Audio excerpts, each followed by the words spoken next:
Irmãos, Mateus capítulo 22, versículo 11.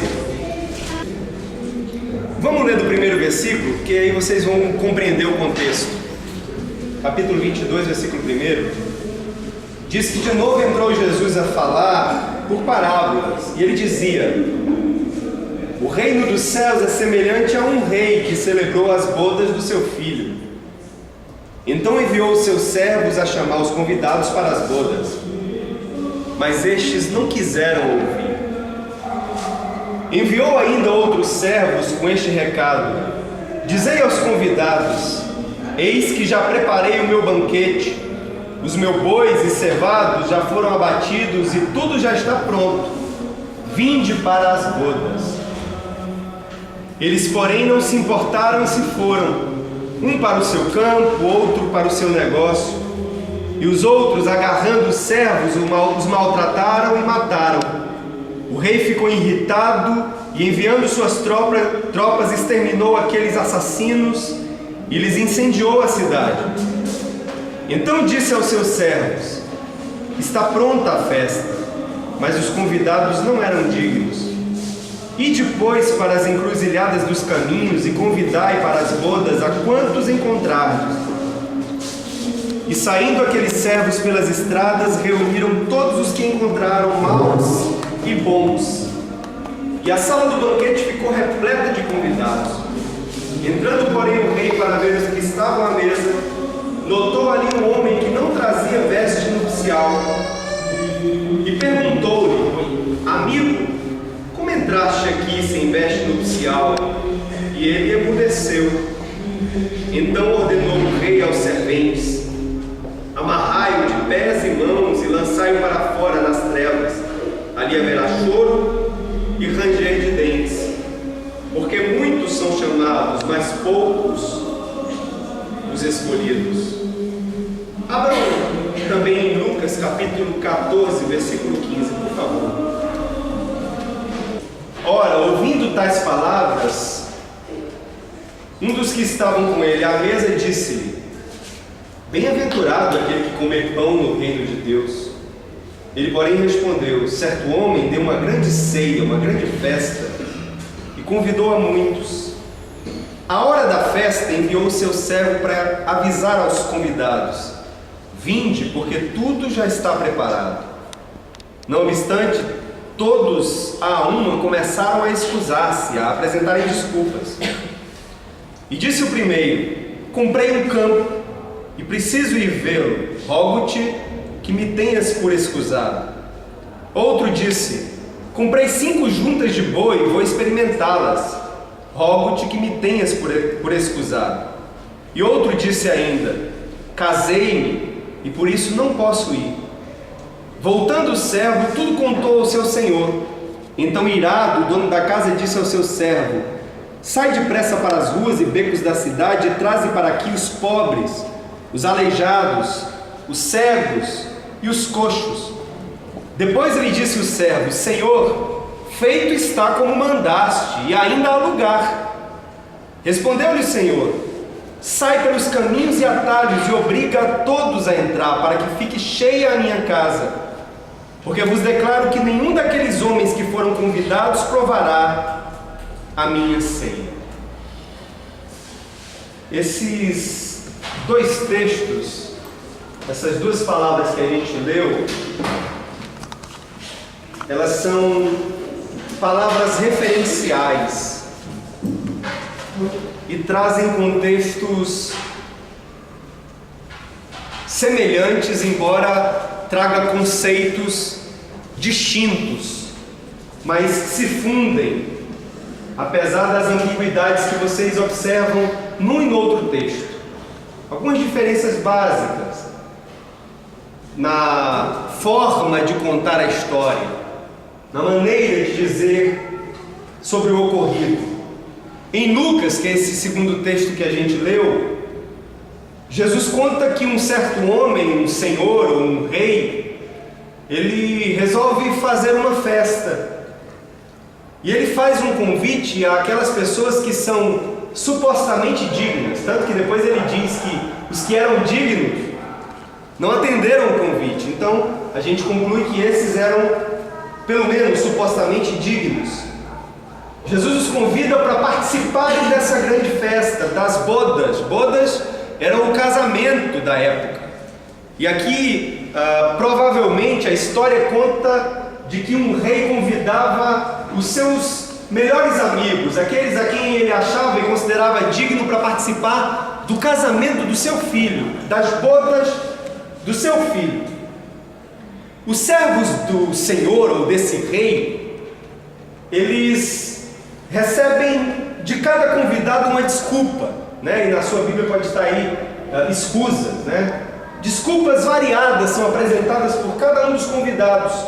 Uma justificativa ali, uma desculpa acolá, cada um mostrando a impossibilidade deles de participar daquela festa, de participar daquelas bodas.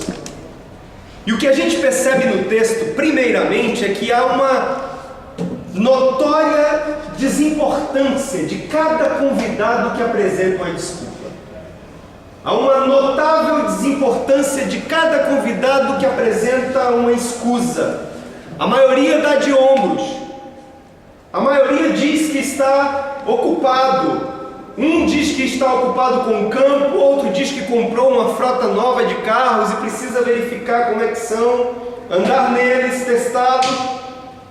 Outro está preocupado com as suas aquisições, outro se preocupa com o relacionamento, com o casamento. O que a gente percebe em todos eles e o que é comum a essas pessoas é que não havia a disposição do coração para estarem em comunhão com os demais. Não havia disposição do coração para estarem na festa do rei. Não havia disposição do coração para estarem na festa do Senhor. Eles não estavam convictos de que o privilégio de participarem de tal ceia já era o convite, já era a própria inclusão na família do Senhor, na família do rei, já está na intimidade do rei. E aí o servo avisa o Senhor das desculpas, das escusas. Aqui a Bíblia diz que o Senhor fica irado e dá outra missão para o servo. Se eles não quiseram vir, então saia às ruas, agarrem, peguem, forcem. Vocês podem persuadir quem quiserem, mas tragam-no ou tragam quem vocês puderem trazer, tragam quem encontrarem, obriguem para que venham à festa. E o servo sai, cumpre a missão. E aí no texto tem algumas peculiaridades que saltam aos olhos. Diz que o servo daquele rei leva bons e maus, não importava quem eram levados, não importava se eram pessoas boas, se eram dignas. O servo do rei cumpre a missão e para aquela festa ele conduz bons e maus. Não importava a qualidade de quem estava sendo levado. E aí o servo volta, tudo isso em Lucas. Diz que obrigou muitos a entrar, obrigou aqueles que ele encontrou, gente boa e má, mas ele diz, olha, ainda há lugar sobrando. Eu trouxe todos aqueles a quem eu encontrei, e persuadi, e obriguei, e tomei pela mão, mas ainda há lugar sobrando. E o dono da festa de novo diz, sai e vai além. Agora eu quero que você vá até as vielas, eu quero que você entre nos ermos, eu quero que você vá nos lugares mais obscuros, eu quero que você vá naqueles locais onde ninguém costuma frequentar, que você recolha e traga os que são mal vistos. Eu quero que você recolha e traga aqueles que são desprezados pela sociedade, aqueles que não são considerados, aqueles que não são tidos como boas companhias, os que causam asco nos outros, aqueles que a gente não consegue chegar perto deles, ou a gente não se sente bem em estar próximo a eles, porque o odor que exalam não é dos melhores, os que em geral repelem aqueles que deles se aproximam. pega-os, obriga-os a virem e se assentarem à mesa da festa. E aí a história de novo diz que o servo vai e busca cegos, busca doentes, paralíticos, coxos, pessoas discriminadas, pessoas relegadas a um segundo nível, ou terceiro, ou quarto, ou último na sociedade, pessoas entregues à própria solidão. Eles buscam a todos e os carrega para a festa.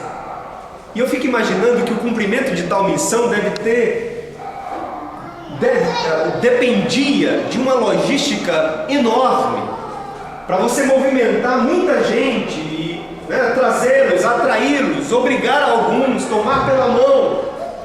Isso deve ter demandado muita gente, uma logística muito grande, mas não importava para aquele servo. O servo queria cumprir a missão, ele queria incluir pessoas na festa, no banquete. E essa parábola usada por Jesus, o que ela pretendia?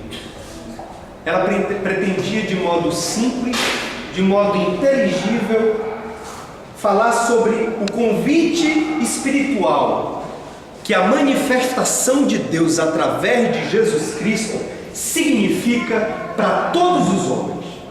O convite espiritual que se revela no fato de Jesus ter vindo à terra, ter morrido por nós, ter encarnado enquanto homem e como homem, ter vivido aqui todas as nossas aflições humanas para propiciar salvação. Essa parábola de Jesus, ela toma esse exemplo, esse símbolo, essa história para mostrar que o convite feito por Deus, agora, através de Jesus, através dele mesmo, que conta a parábola, através de quem narra, o convite é feito a todos os homens. E a gente lembra aqui de 1 Coríntios capítulo 5, versículo 19, que diz, e eu repito quase todos os sábados, esse parece um mantra do caminho da graça: Deus estava em Cristo reconciliando consigo todas as pessoas, todos os homens, todas as mulheres, não imputando a nenhum deles, a nenhuma delas, os seus pecados. Era o convite para que se ouvissem as boas novas sobre o reino de Deus. E é importante citar essa palavra boas novas, porque Jesus entre nós é de fato boas novas. Mas boas novas em que sentido? No sentido de que Jesus vindo à terra e se entregando pelos homens significa que a salvação é possível agora, não mais pelos esforços e méritos de homens e de mulheres. Jesus está dizendo, ou Jesus se manifestando entre nós, significa, e a gente pode entender e compreender, concluir, que agora eu já não me valho da lei para me apresentar diante de Deus. Eu já não tenho uma cartilha religiosa que eu devo observar e cumprir, sem a qual Deus não me enxerga. Eu agora me entrego a Jesus, eu agora confio em Jesus, eu agora recebo a salvação de Jesus, eu recebo o perdão dele na cruz, e isso basta para mim, isso é suficiente para mim. Eu não necessito de nada além disso, de nada além disso. Esse era o convite de Jesus ao contar essas duas parábolas, que todos os homens ouvissem as boas novas de Deus. E as boas novas, elas são assim porque, ora, não seriam boas novas se eu tivesse que me salvar a partir do cumprimento de uma cartilha. Não seriam boas novas se a minha salvação dependesse de requisitos aprendidos e apreendidos a partir de um sacerdócio ou de um oráculo que se institui como oficialidade de Deus. A boa nova é que eu agora me coloco e me manifesto e me disponho diante de Deus como eu sou. Eu agora não preciso me adornar para estar diante de Deus, eu não preciso de enfeites, eu não preciso de exterioridades, e qualquer exterioridade que eu manifeste ainda é trapo de imundícia diante de um Deus total e santo. Qualquer coisa que eu queira pretensamente apresentar diante de Deus é imundícia diante dele. Porque ainda que eu apresente exteriormente coisas boas, aprazíveis, agradáveis e que vocês possam considerar como perfeitas, dentro de mim, nas minhas subjetividades, no meu interior, no mais profundo do meu ser, moram coisas, ambiguidades, contradições e males que não seria nem agradável nomear aqui. Mas Deus, reconhecendo todas essas coisas, todos os meus pecados, Ele ainda me ama e me perdoa e me encontra do jeito que eu sou e me aceita como sou e me faz parte do reino dEle e me convida para sentar à mesa dEle, às bodas do Cordeiro. Essas são boas novas. Tudo que for diferente disso, nada tem de novo. Ora, se você precisa de rituais, se você precisa de regras, se você precisa de ritos constantes, seja quando você se reúne com outros ou quando você está sozinho mesmo em casa, você precisa de determinadas preces ou orações em determinados horários, você é demandado a ter ou apresentar certos serviços a Deus, você precisa vestir isso ou vestir aquilo, você não pode comer aquilo e só pode comer aquilo outro. Ora, se todas essas exterioridades forem consideradas, que boa nova há? Não há boa nova nenhuma. Não há nenhuma notícia nova nisso. Porque entre os judeus bastava cumprir requisitos, regras e cartilhas, e o indivíduo já se achava apto para alcançar Deus, para estar na mesa de Deus. O que Jesus está dizendo, olha, esses requisitos todos que diziam para vocês que eram imprescindíveis e que por causa dos seus pecados vocês estavam distantes de mim, eu pago todas as dívidas de vocês. Todo escrito de dívida que havia contra vocês está pago na cruz do Calvário. Era o convite para que se ouvisse as boas novas sobre o reino de Deus. Convite de Deus para todos os homens, para que participem da comunhão com o seu Filho, da comunhão da graça de Deus, de um novo concerto, de um novo acordo que Deus fez. Manos, se você não entender isso, a vinda de Jesus foi em vão a esta terra. Se você não compreender essa verdade, o sacrifício de Cristo também, ele só serve para você pela metade, ele não é suficiente.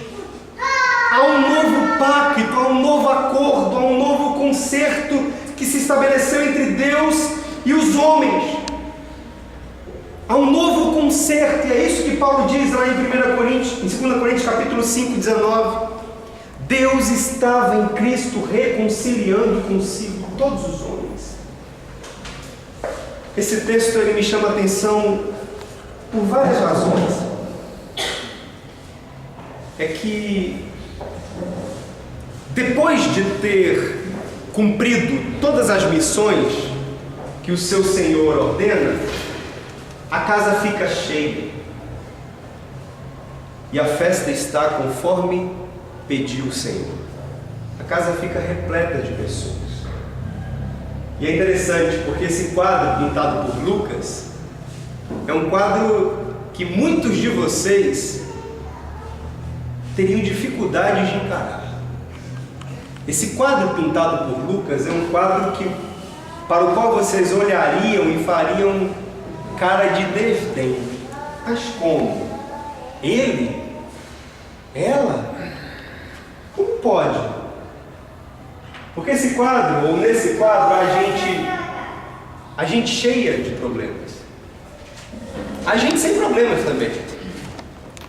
Mas aqui nesse quadro pintado por Lucas, em que o servo vai e traz toda espécie de pessoas, Aqui a gente vê gente sem problema, gente com problema, gente difícil, gente educada, gente cheia de urbanidade, gente que se enxerga e gente que não tem a menor noção de quem é, né? Nunca se enxergou, nunca olhou para si mesmo. Gente que vive para o bem, gente que vive para o mal.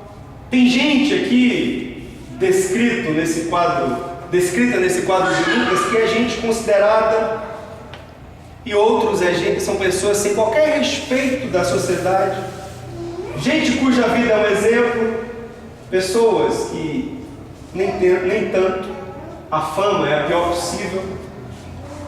Mas esse é o quadro, e é o quadro que o rei encontra ao entrar na festa, e é o quadro resultado e produto da missão que o rei havia incumbido o seu servo. Eu quero essas pessoas todas, eu quero que você as convide todas, e até, se possível, que as obrigue. E aí a gente vê no texto que o rei resolve entrar, e ele vê que toda sorte de pessoas está ali. Há uma pluralidade notória, né? Gente de todo tipo, pobres, gente cheirando, gente com odor, gente rasgada, gente paupérrima, gente bonita, gente arrumada. Perceba uma coisa nesse texto: só uma pessoa chama a atenção do rei, ninguém mais. Havia cegos, havia aleijados, havia surdos, havia mendigos, havia rasgados, havia prostitutas, havia gays, havia todo tipo de gente. Mas só uma pessoa chama a atenção do rei. Só uma pessoa chama a atenção do rei. Ele não olha para o coxo, ele não olha para o paupérrimo, ele não olha para o rasgado, ele não olha para que estava elegante. Ele só viu uma pessoa, e era a pessoa que não trazia a veste nupcial. O rei havia proposto que todos os convidados deveriam vestir uma veste que ele lhe daria. Então, se você era convidado, ou se você não foi convidado, mas foi levado, foi obrigado, não interessa. Para entrar e para estar na mesa, você vestiria uma roupa que o rei lhe daria. Preste atenção nisso, amados. Era a veste nupcial. O rei oferecia a festa, mas ele dava também o traje adequado para você entrar. O traje adequado para o momento. É por isso que a natureza das pessoas aqui é o mais irrelevante. É por isso que o que eles vestem, o que eles são, a fama deles, o que se fala deles, o que se diz deles é o menos relevante. Suas condições sociais, suas condições físicas, se eles são doentes, se são sãos, se cheiram bem, a moralidade deles, se eles foram convidados e foram de bom grado, ou se eles foram carregados para lá, ou se aceitassem o convite, não importa, a roupa deveria ser aquela oferecida pelo rei. Essa é uma condição sine qua non. A roupa, o traje era oferecido pelo rei. E só uma pessoa não se vestia adequadamente. Só uma pessoa. Você já pensou, você já se pegou pensando sobre as suas qualificações para estar diante de Deus? Você já se pegou raciocinando, racionalizando sobre as suas condições morais, o seu testemunho de vida, o seu dia a dia, como você é, como você trata, como você lida com as coisas? Como você se comportaria nessa festa? Você se imaginaria com qualificações adequadas para essa festa? Porque quando o rei entra e ele identifica que há alguém diferente, com vestes diferentes, é assim que ele se dirige para o diferente, para o que preferiu não vestir o traje que ele ofereceu. É como se ele dissesse assim: você achou que tinha qualificações, né? Você achou que você tinha as indumentárias ideais para a festa. Você achou que poderia gozar da minha presença, de uma festa tão maravilhosa, de ter comunhão nesse enlace que eu promovo. Você imaginou que poderia participar disso sem que vestisse as vestes nupciais que eu ofereço? Os trajes que eu ofereci? Olha o que é que diz a sua Bíblia. A Bíblia diz que ele ficou mudo. A Bíblia diz que ele emudeceu. E depois ele é retirado dali e ele é punido. Manos, a graça do convite era indiscriminada. Não depende dos que são convidados. Não depende da qualidade deles. Não depende se são bons ou se são ruins. Agora, a vestimenta, a indumentária, o traje, isso era exceção na festa. Isso era exceção no convite. Qualquer um podia ir para a festa. Mas o traje era o traje real.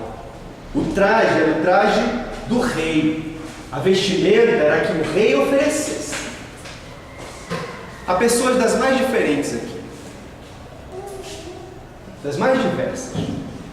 Com histórias diversas. Com histórias distintas. Com vidas diferentes.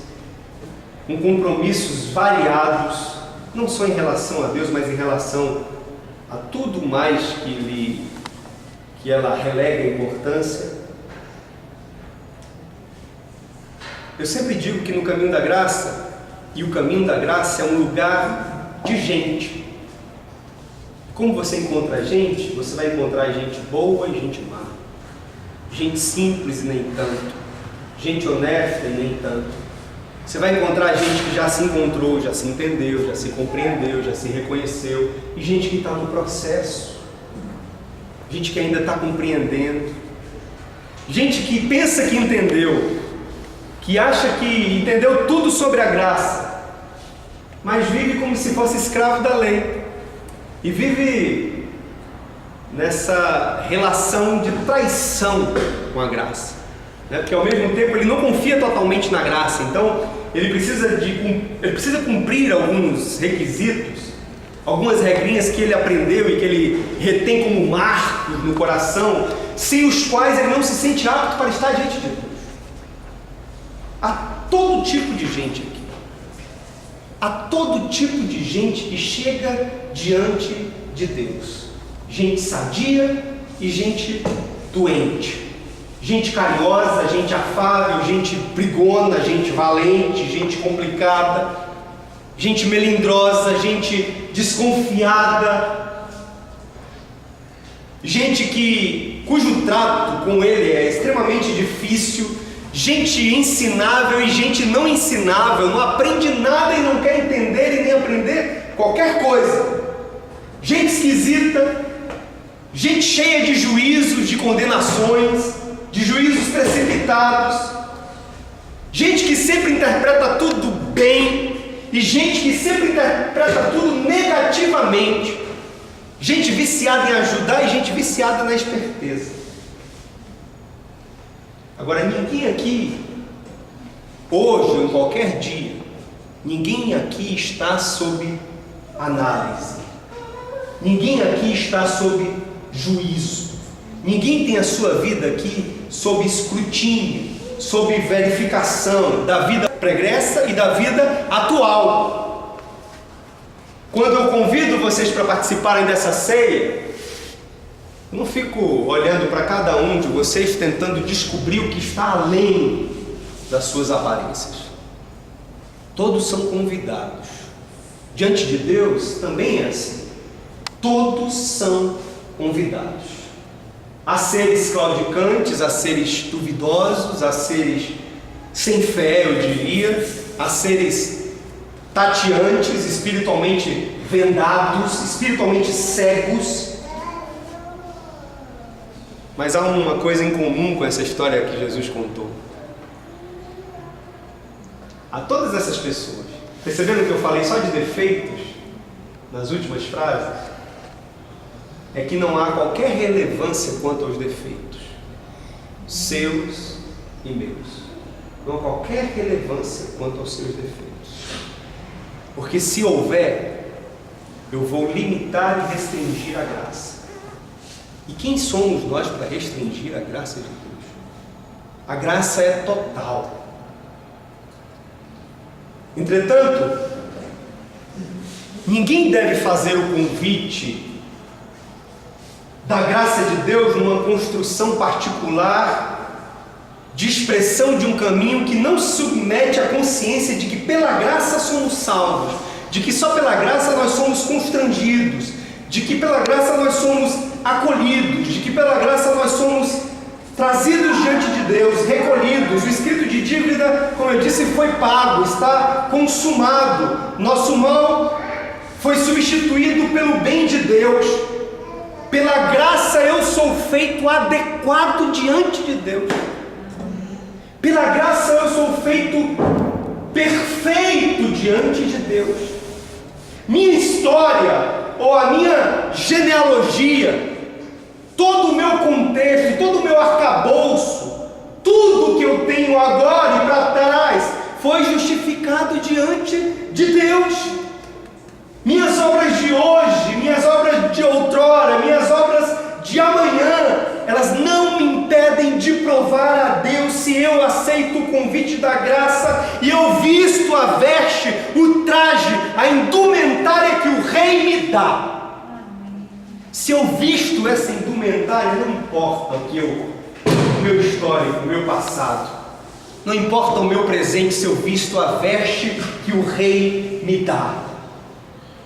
Sabe por quê?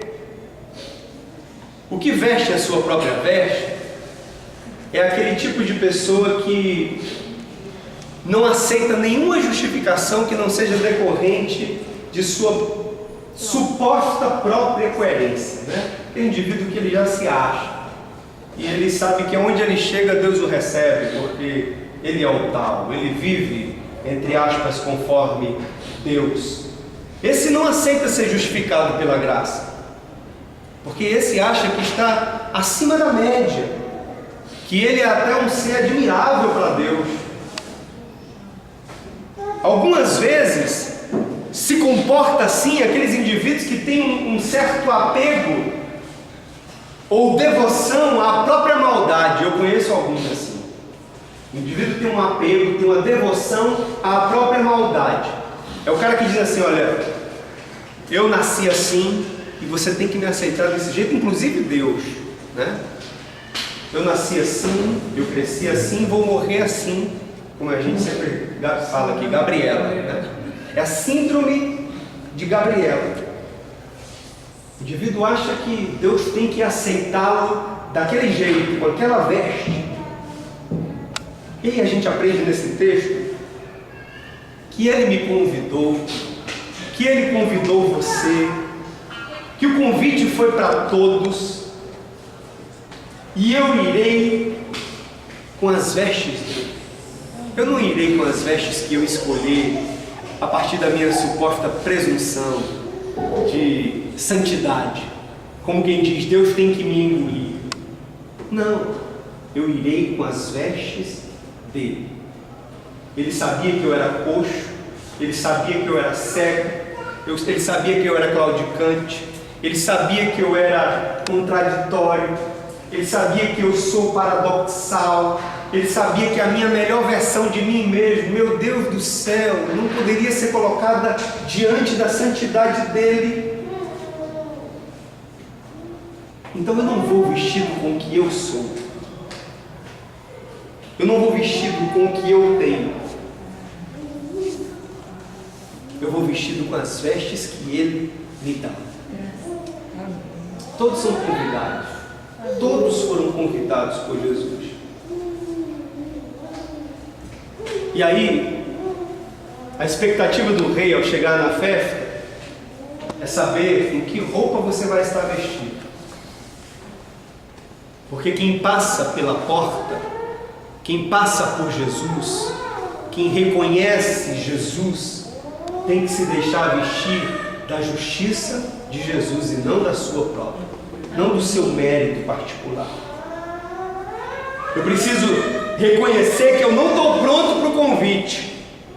Não estou pronto. Eu tenho problemas, tenho defeitos. Mas eu aceito o convite. Eu aceito vestir a roupa que Ele me oferece. Eu aceito que a graça dele é unilateral, é favor imerecido. Eu não sou apto para essa oferta, mas Ele me chamou, Ele me amou quando nem eu o conhecia. Eu queria que você saísse dessa noite aqui não pensando na graça como uma vestimenta material, uma estola sacerdotal, uma roupa de linho puríssimo ou qualquer outra vestimenta humana. Vestir-se da graça de Deus é vestir-se da inteireza de Deus, de tudo o que Deus é ser revestido de Deus. Isso é vestir-se da graça de Deus. E esse é o convite que Jesus nos faz aqui ao contar essa palavra. Que a gente precisa se vestir da graça por completo. Quem é bom, e se você se considera bom, o bom, ele vai além. Ele se torna quebrantado e humilde. O que era mal se converte ao bem. O que mancava deixa de mancar. O que estava caído se sentia relegado ao fundo do poço, esse se levanta e anda. O que não via, esse passa a enxergar como Deus quer que ele enxergue. Como a gente disse aqui semana passada, ele começa a olhar com o olhar que Deus quer que ele olhe, e não com o seu próprio olhar. A vestimenta para a ceia do Senhor, mano, é a vida. Aí você, quando se deixa ser revestido pela inteireza de Deus, né, porque você compreende que se apresenta diante de Deus também com inteireza. Então a vestimenta para a ceia do Senhor é a vida e não apenas o rito, não apenas o ritual, não apenas os símbolos. A vestimenta é aquela que Ele mesmo dá, que Ele mesmo oferece, que Ele mesmo concede, que Ele mesmo disponibiliza para que cada um de nós vistamos. É a única veste que nos veste para a ceia. A justiça própria, a sua moral, na qual você se orgulha tanto, o virtuosismo das aparências, a sua integridade, o seu histórico, a seriedade, as formalidades, as reverências com que você trata tudo, as reverências internas e as reverências externas.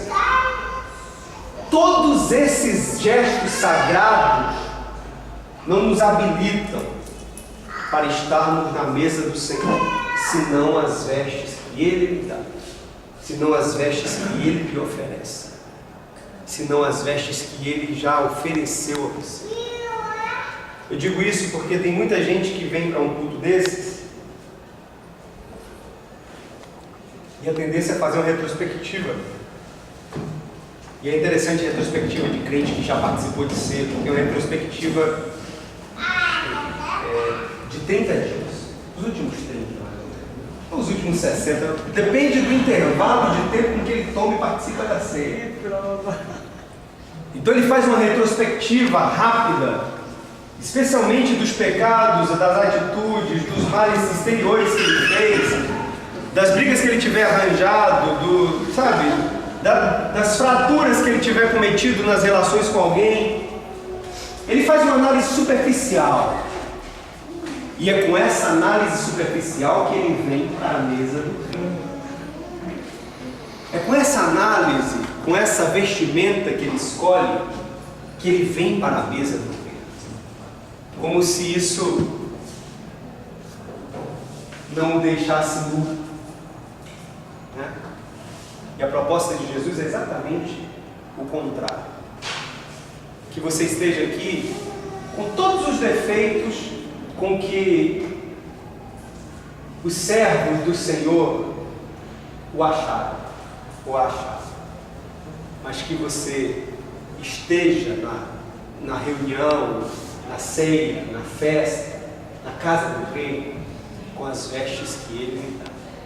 Não com as suas vestes próprias, não com seus méritos, com a sua justiça própria, mas com as que Jesus, na verdade, estava tratando dos judeus, porque ele veio para que era seus, mas os seus, a gente sabe tudo isso. Ele veio para que era seus, os seus não receberam. É verdade. Eu vim primeiramente para as ovelhas perdidas da casa de Israel. Claro. Acho que quase todo mundo aqui sabe disso. Mas se esses não o recebem, se estes dizem que não querem participar da festa, se esses não consideram o convite do rei digno, o que é que Jesus faz? E se esses matam até os profetas, é assim que aconteceu na história, matam, e Jesus fala, né? Oh, Jerusalém, Jerusalém, quantas vezes eu quis ajuntar você, como uma galinha faz aos seus pintinhos, e tu não me quiseste. Jerusalém que mata os profetas, não é assim que aconteceu? Do mesmo jeito que está contado aí na história de Lucas.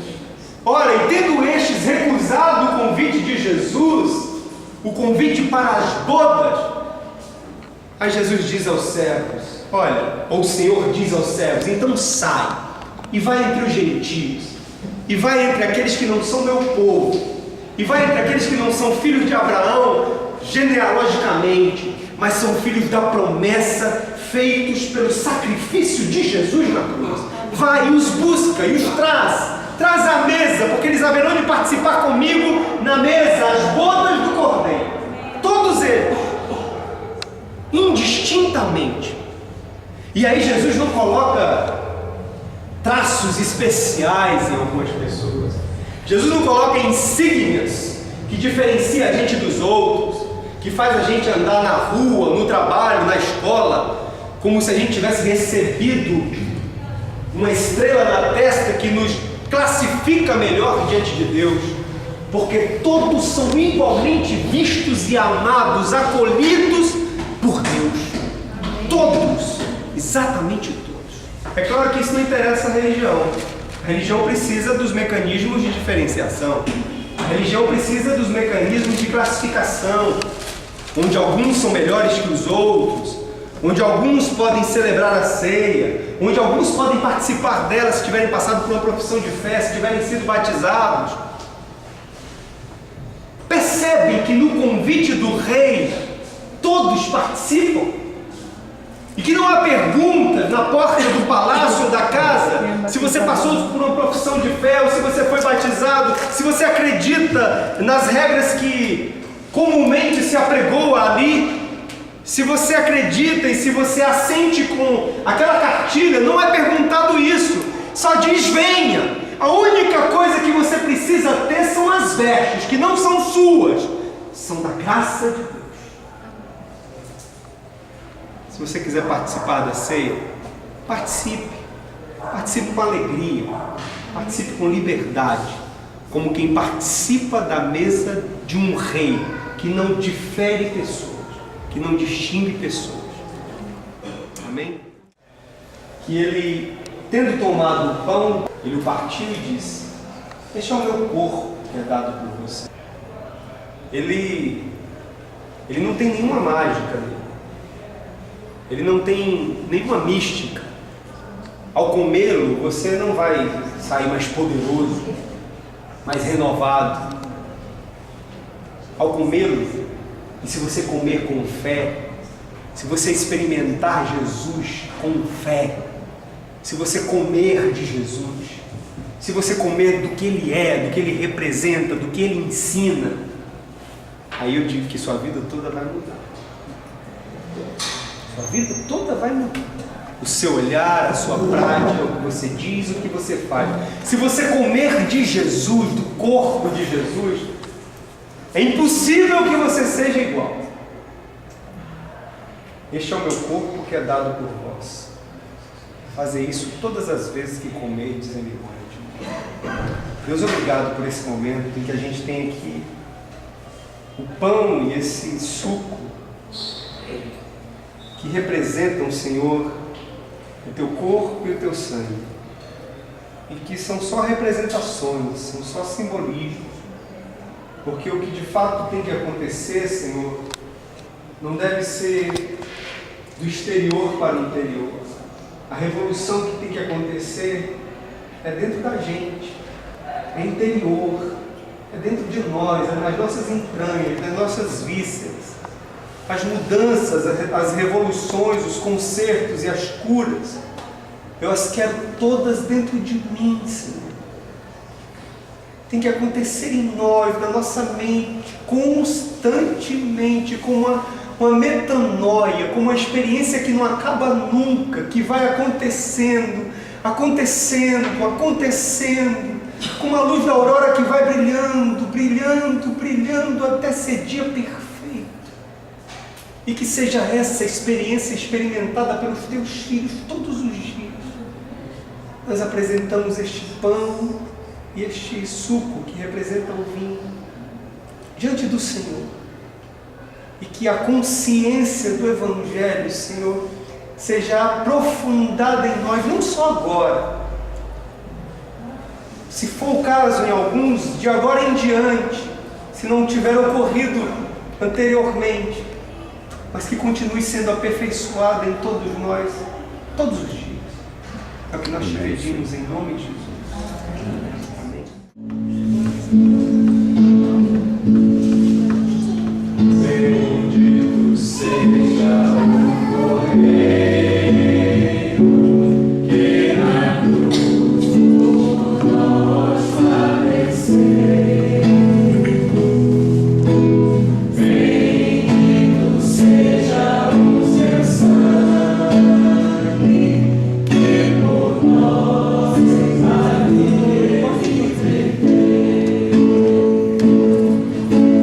esse sangue lavados com roupas que tão alvas são,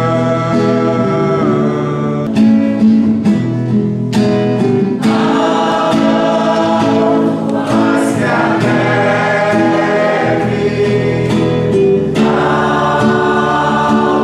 alvas que a neve. Sim, esse sangue lavado,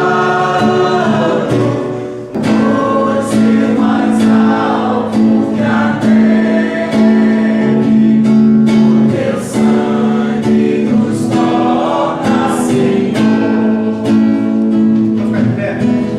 Alto mais que a neve,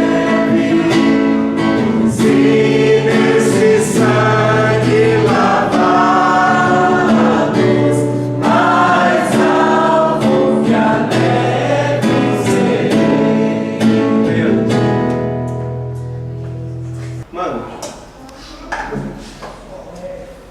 depois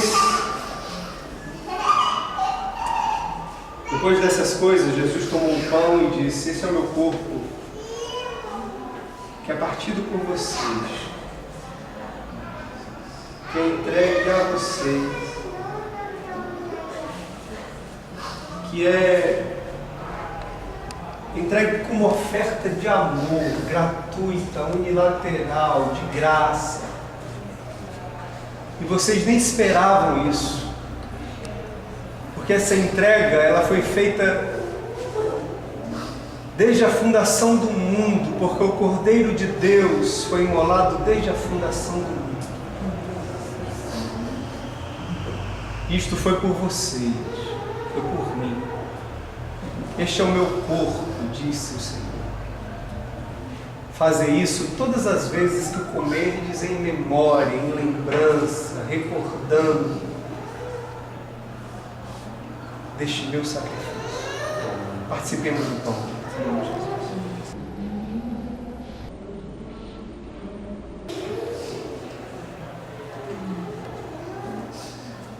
Semelhantemente, depois de haver comido o pão, ele tomou o cálice dizendo: este cálice é um novo acordo, um novo pacto, a nova aliança. Todas as alianças feitas anteriormente, elas ficam obsoletas diante desse pacto. desse novo acordo.